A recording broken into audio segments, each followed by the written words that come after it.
And no one knows why I'm into you.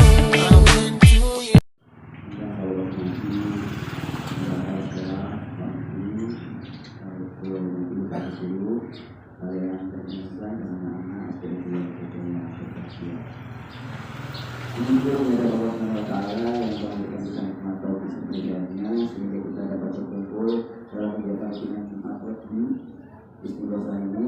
Selawat kita salam tetap kita lakukan kepada junjungan kita Nabi Agung Muhammad Sallallahu Alaihi Wasallam. Allahumma sholli alaihi.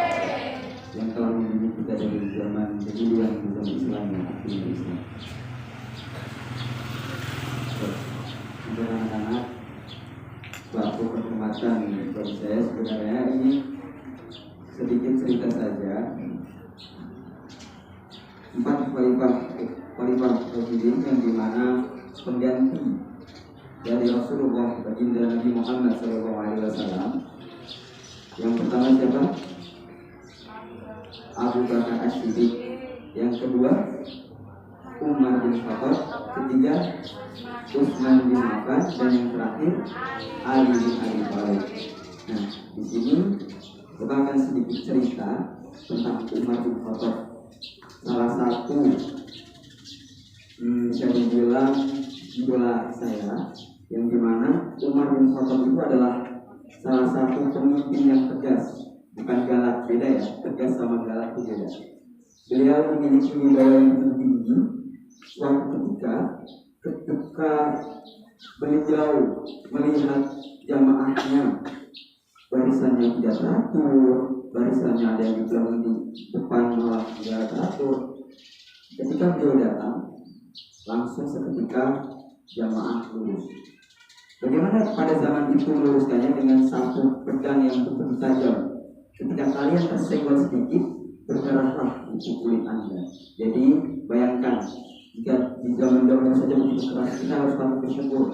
Di sini kita sudah dibimbing oleh Bapak Ibu guru, kita sudah dituntut oleh Bapak Ibu dengan halus. Yang halus buatan sakit, dikasarin buat jadi sampai. Jadi halus ya. Nah, dari situ kita dapat memetik bahwasanya ketika Umar bin Khattab memberikan suatu gambaran bahwasanya ketika setiap zaman itu pasti berubah. Nah, ada suatu ketika di mana iblis atau setan yang begitu suka mengganggu seluruh umat manusia. Cuman pada saat itu malaikat bertanya kepada setan dan iblis, kenapa engkau sekarang tidak mengganggu salah satu umat Rasulullah, yaitu Umar bin Khattab?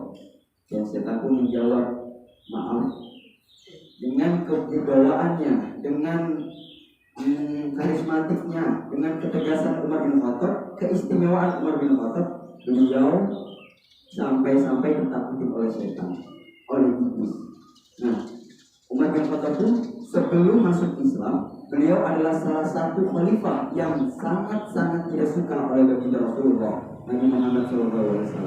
Suatu ketika inilah titik puncak doa dari Rasulullah. Suatu saat ketika melihat adik dari Umar bin Khattab membaca Al-Quran, Umar bin Khattab marah, begitu marah. Ngapain kamu membaca Al-Quran? Siapa yang menyuruh membaca Al-Quran dan lain sebagainya?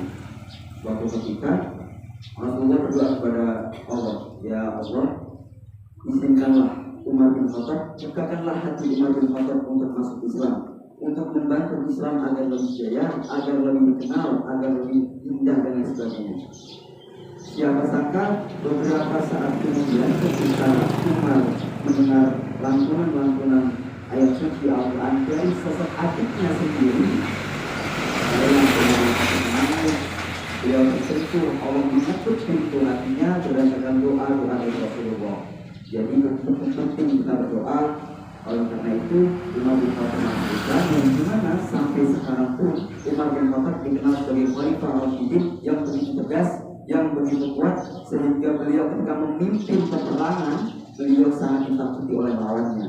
Oleh karena itu dari cerita ini kita dapat memetik bahwasannya kita harus patut bersyukur di zaman sekarang. Bapak Ibu guru sudah membimbing sampean, harus gak kena, kasarnya gue sahabat, itu menurut ya.